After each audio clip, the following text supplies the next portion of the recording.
Yo, good day, gents, and welcome to another episode of Father's Fire. My name's Jody Sedrick, and as you know, every week we get together to explore the joys, the challenges, the triumphs, the sorrows, and yes, the fun of being a dad. And this week Jody's been on the road, and dad duty's been left with the wife, and she does a phenomenal job. But it's funny because even when I'm away, that daughter's like, "Dad, where are you? Can we visit?"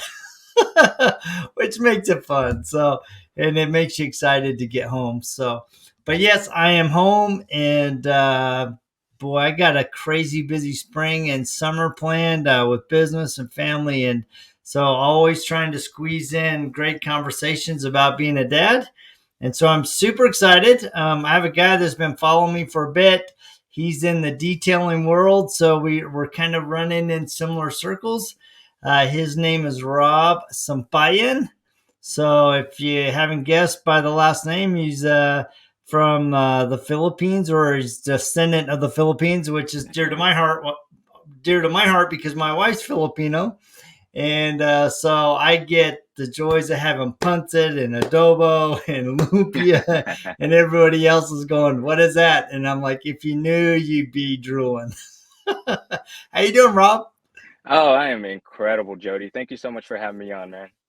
No, I'm super excited. So I didn't get to see you. There was an event, a grand opening in the Bay Area that, man, if I would have known about, I would have been over there and we could have met in person. That would have been super fun. So Yeah, that would have been a blast. It was such a pleasure to meet Rennie. That man is a giant. He just fills up the room. And I expected him to be like 8 feet tall. When I saw that he was my size, I was like, what? So, yeah, no, he's a short little dude, but he's all like bulldog chested. yeah, yeah. That's good, man. So you run a detailing shop, RPM Detailing, out of the Bay Area, and you're also got a beautiful daughter. Yeah. And so, yeah, the purpose, as you guys know, is we get together and we talk about being a dad.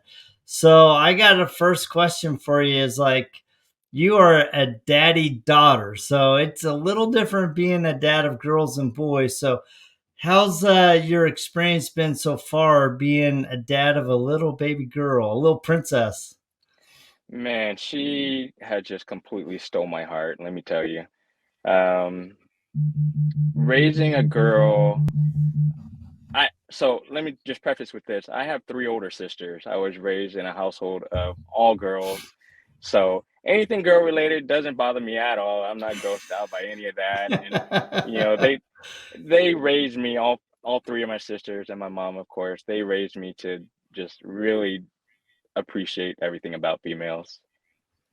That's fun. Yeah. I don't think men get into their real masculinity until they have their daughters do their nails or do their I hair or something. yeah, yeah. It's funny that you mentioned that because I just cut off my hair 2 nights ago, and she woke up the next morning and looked at me different. She's like, "Ah, who's this?" So, yeah, haven't gotten to the nails yet. Yeah, it's about it. It'll come. It's inevitable. So, Hmm. it's like I have two daughters. One's a very rough and tumble, very competitive daughter, and then the other one's the girly fashion design and all that stuff, right? And so I got both ends of the spectrum, and so I get this great experience of having two diametrically opposed but very similar and very passionate, very exciting experiences with my girls. So it's really fun. So how old is your girl? So her name's Halia. Uh, she is gonna be 2 this Saturday. Oh, you're like in the throes of it. Hmm. You're about to get the terrible twos. Oh man, she has quite a personality already. So I say bring it. I'm excited for whatever comes our way.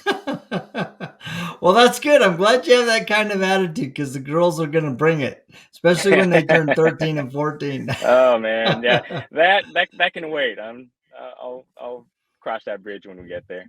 Yeah, you know what? There's no need to rush. It's like I often tell everybody, I'm like, I blinked, my kids were 12 and I blinked again and they were leaving the house.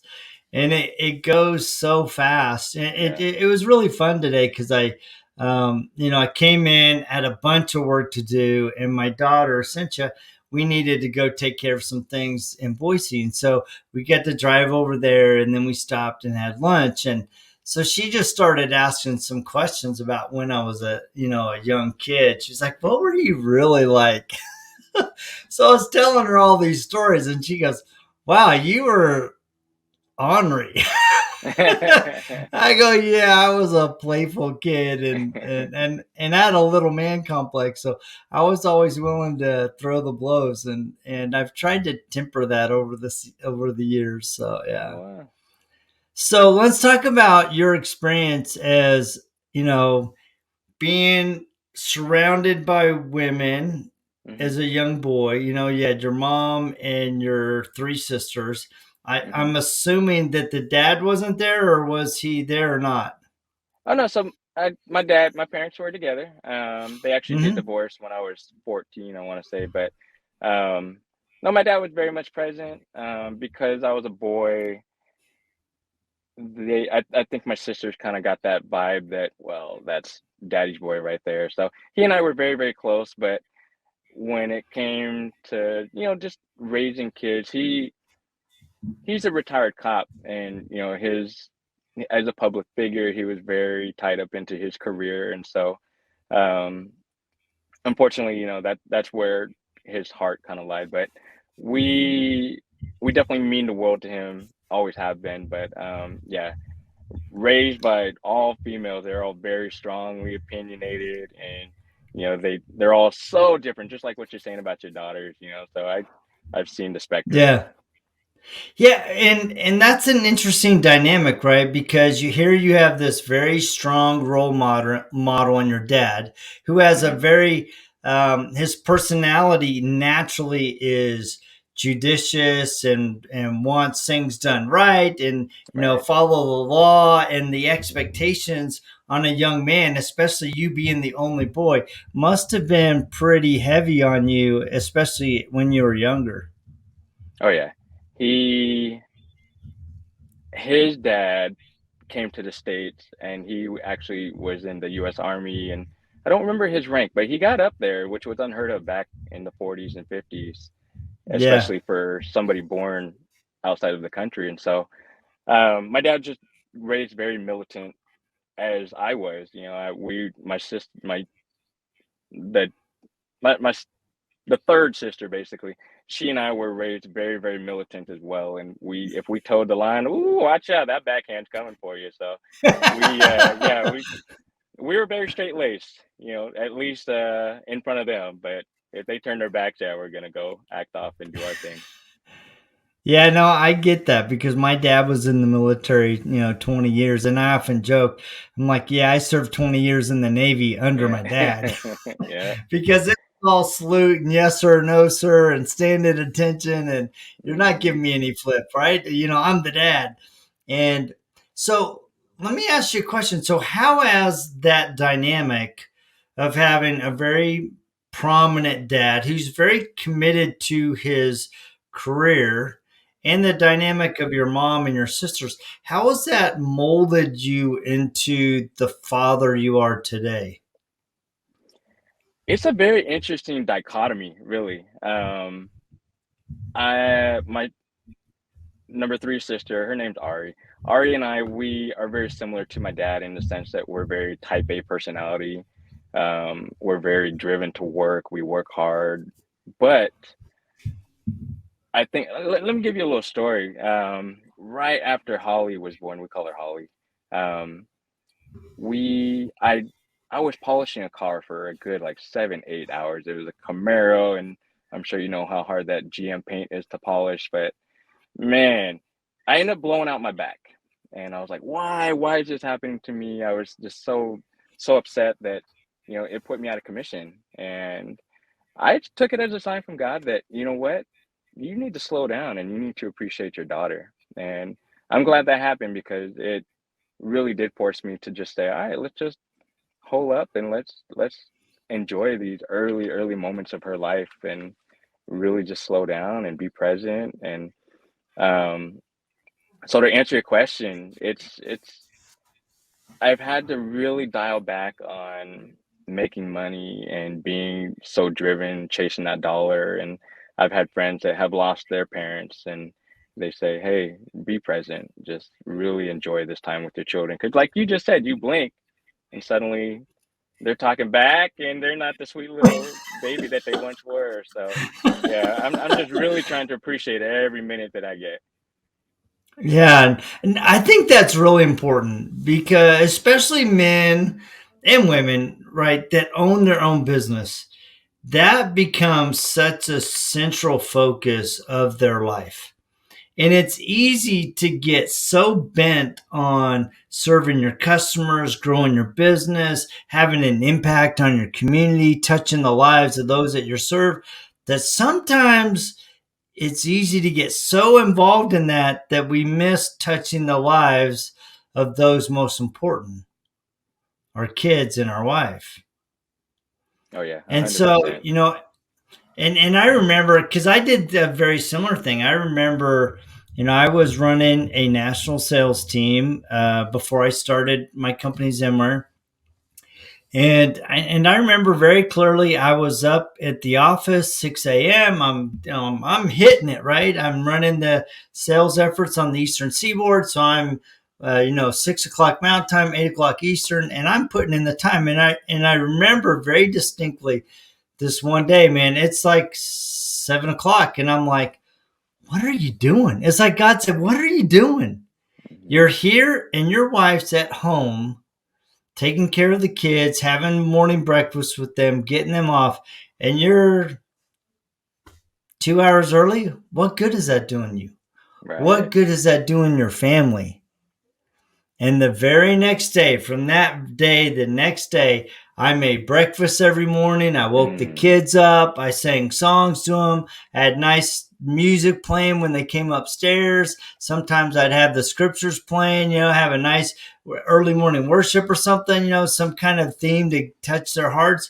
And I'm telling you, that is one of the best decisions I ever made is going, you know what? I'm going to dedicate the mornings to my kids. hmm. Yeah, I love that. There's a sense of guilt that I get sometimes where, I get a car that I'm like, "Oh, this is gonna be a nice ticket for me." And lo and behold, it ends up just going so long, and my wife will end up texting me and just like, "Hey, how long is it gonna be?" And of course, us men would say, "Oh, half an hour," and it ends up being 3 hours later type thing. It's like, "Oh no." So there's definitely that guilt that I get, and it's a tricky line to balance on. Yeah. So looking back, I mean, you're a new dad. I mean, 2 years, right? What have you discovered about yourself in being a dad? Um, so I want to tell you another story. I want to say it was last year. It was Father's Day. So she was just turned a year old, and um, COVID was still in the thick of it. Some of the restaurants were still closed up and whatnot, and so my wife wanted to surprise me that one of my favorite breakfast places had reopened, and so we went down. And are you familiar with the Bay at all? The Oh in yeah, Atlantic City? Yeah. My wife's from Concord, and Okay. at I worked at KOFY for like 8 years. Okay, so we went down to Burlingame, and there's this amazing Yep. little breakfast joint down there, and so we had our pancakes, and we just shot over the 92 over to Half Moon Bay, and just got on the Hmm. beach and soaked up the sun. And so my daughter, she was walking, but kind of clumsily, but she was on her own 2 feet, and up until that point, mind you, she's over a year old now, and I kind of felt like I lost my identity. I Of course, Mm. I wanted nothing more than to be a dad, but I thought that, all right, well, this is it. Like everything that Rob does in life, like it's all for her now, and all the fun is gone. I I'm a very recreationally driven person, so I like to ride my bike, I like to run, I like to work out. I used to surf, I used to paddle, So I just enjoy doing some of those pleasures in life, and so I figured, well, this is it.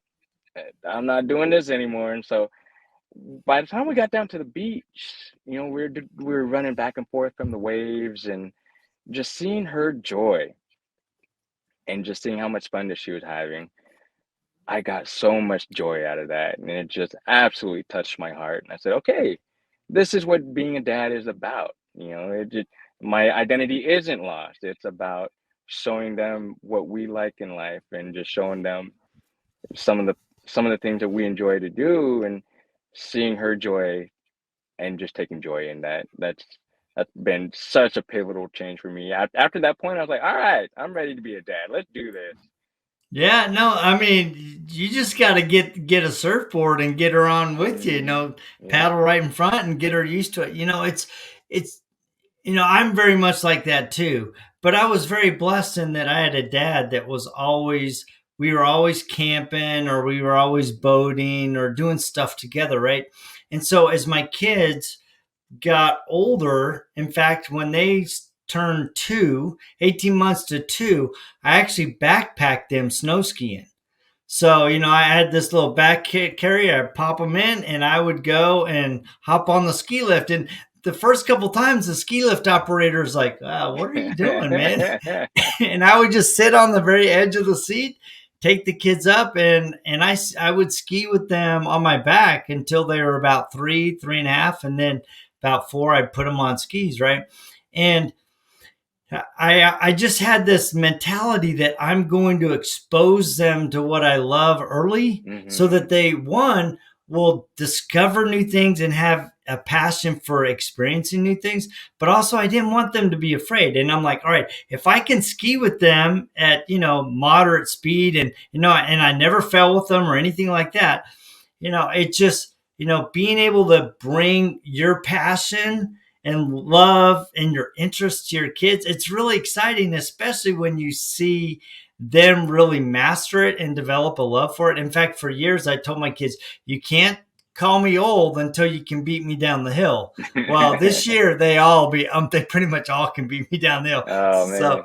but I mean, I'm right there with them, but they're a little bit faster, and that's fine, right? And it's, having those experiences of being with the kids. I try to go to LA every 6 to 8 weeks and go surfing with my son, who lives Mm. in Venice Beach, right? And so I think a lot of men struggle because, like you, they were feeling like they'd lost part of themselves. But especially as their kids get older and they can introduce them to things that they love, they rediscover themselves, and they become somebody even exponentially better, because now they're sharing and teaching their kids and modeling, uh, what they can do, what they can become. Right. Beautifully said. Yeah.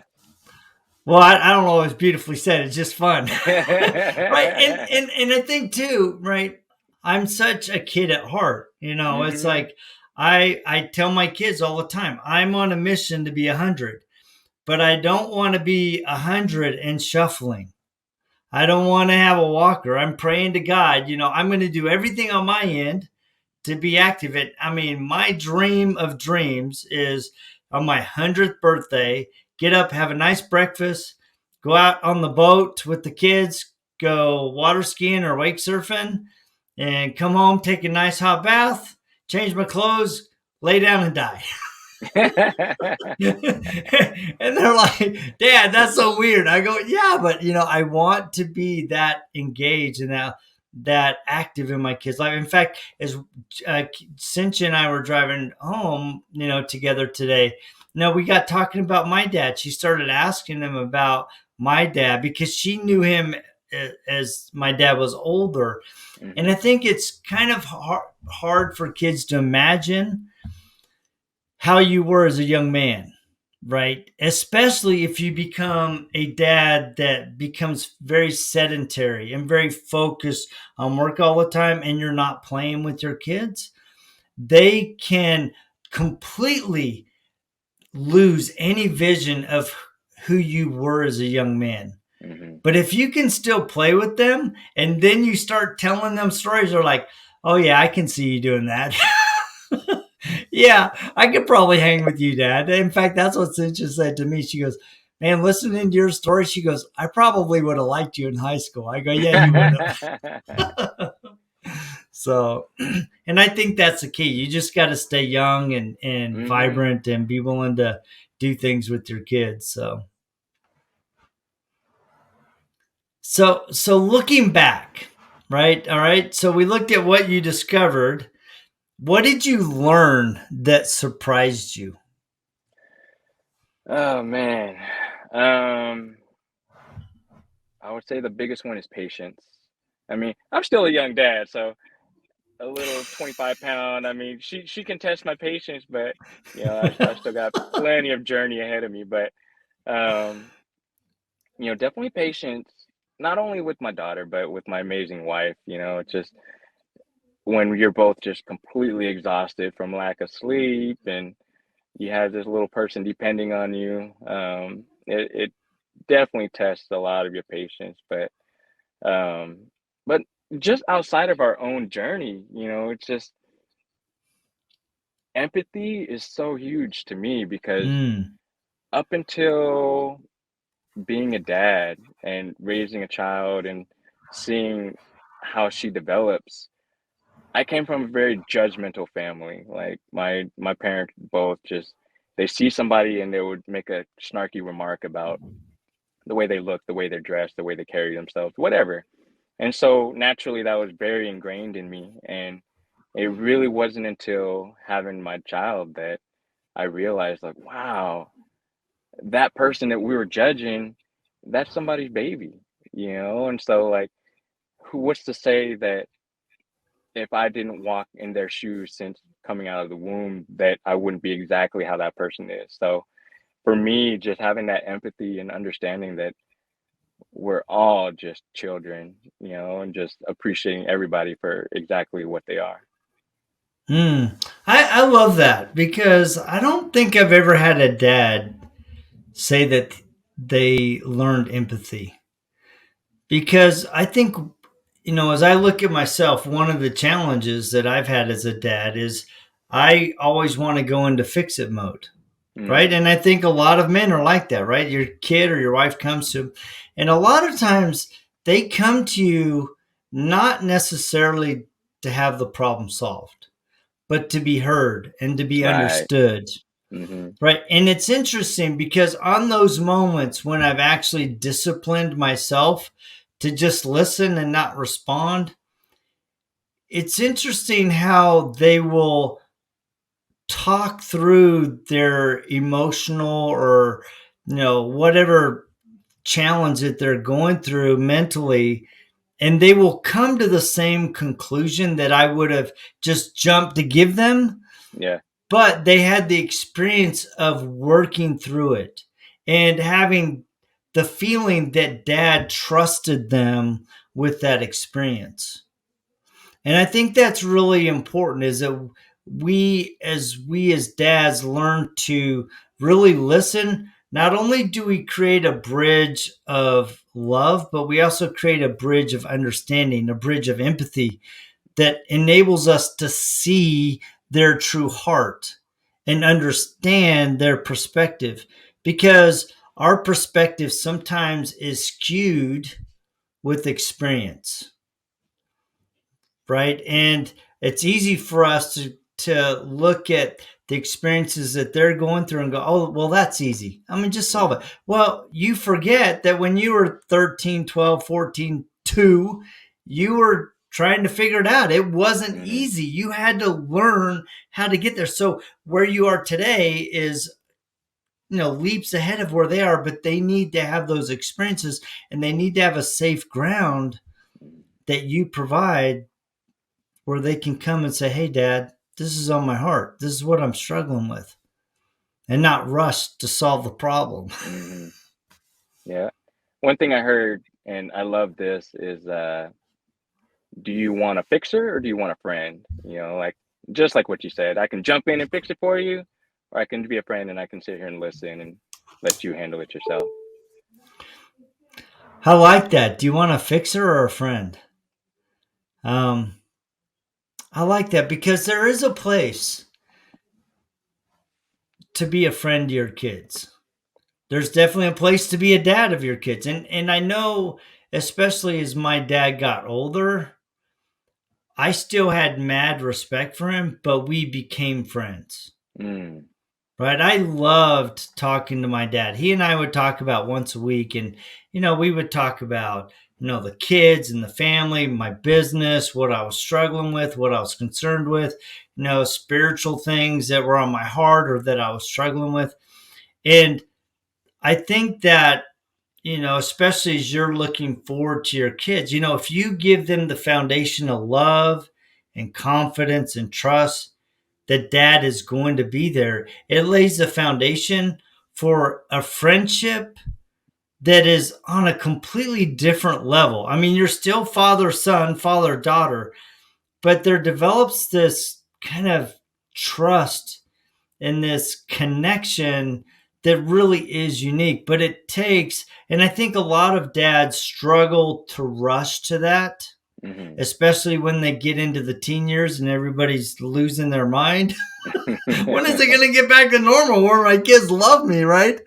Um, but if they have that consistency in you, they will always know where to turn. hmm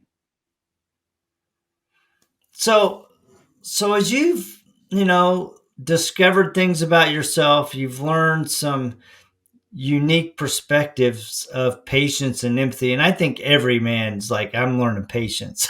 I don't think I've not had one say that.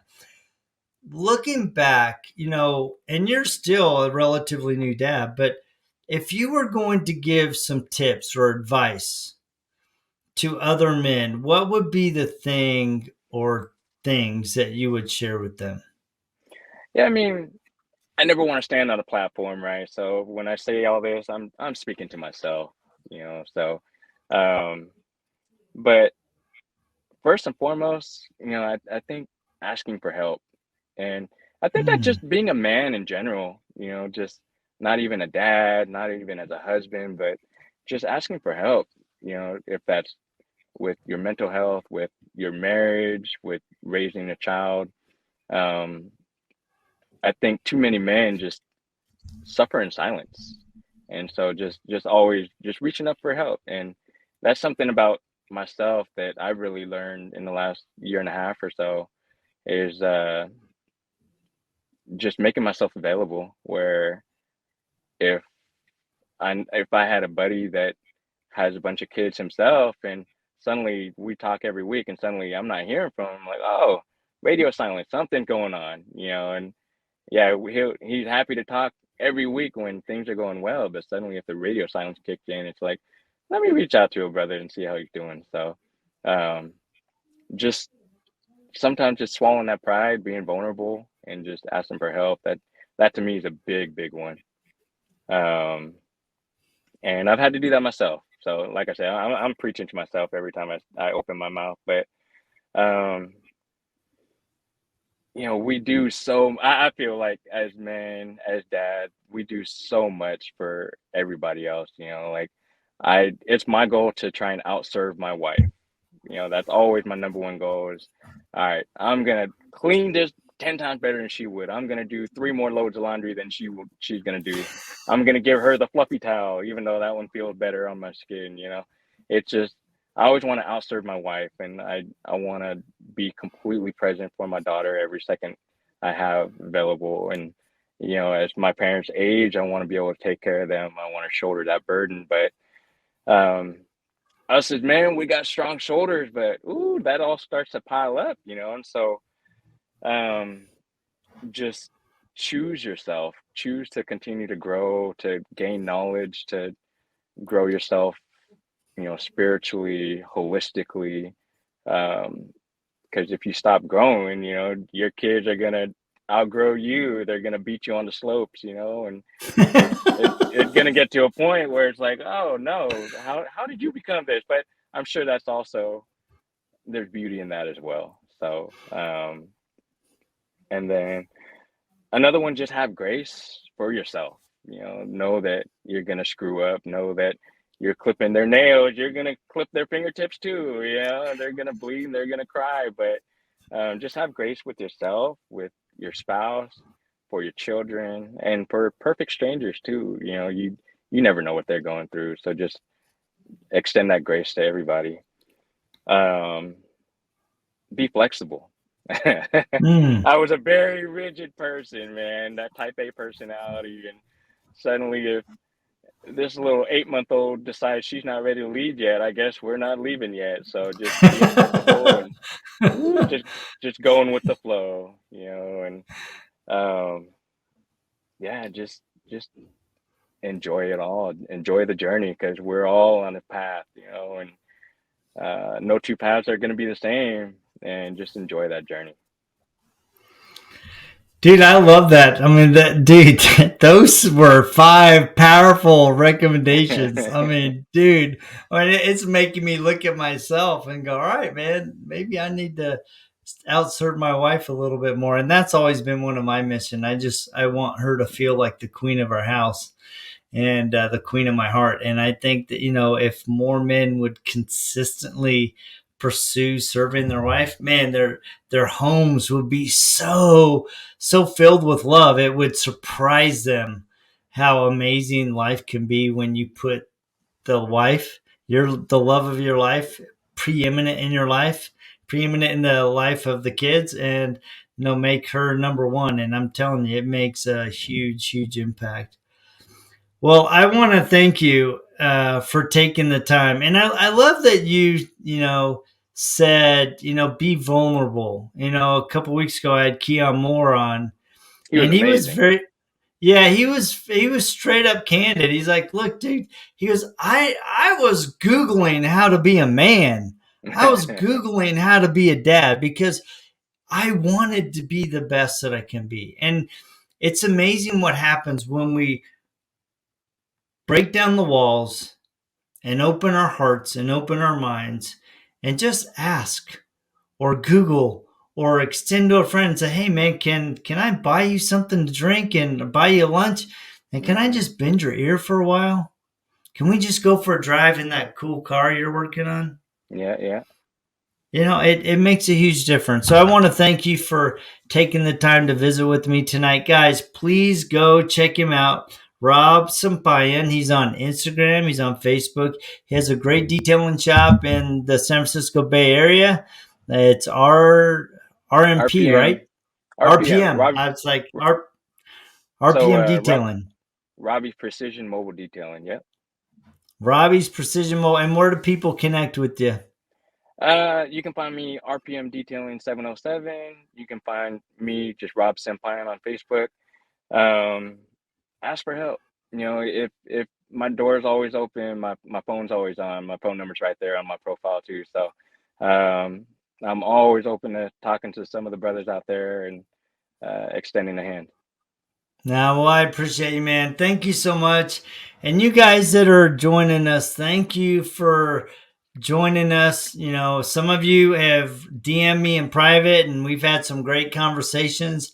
I really appreciate it when you like, share, and subscribe because really the whole mission of this podcast is to ignite the fire within you to be a better man, a better husband, a better father. Because when we become that, our impact ripples across generations.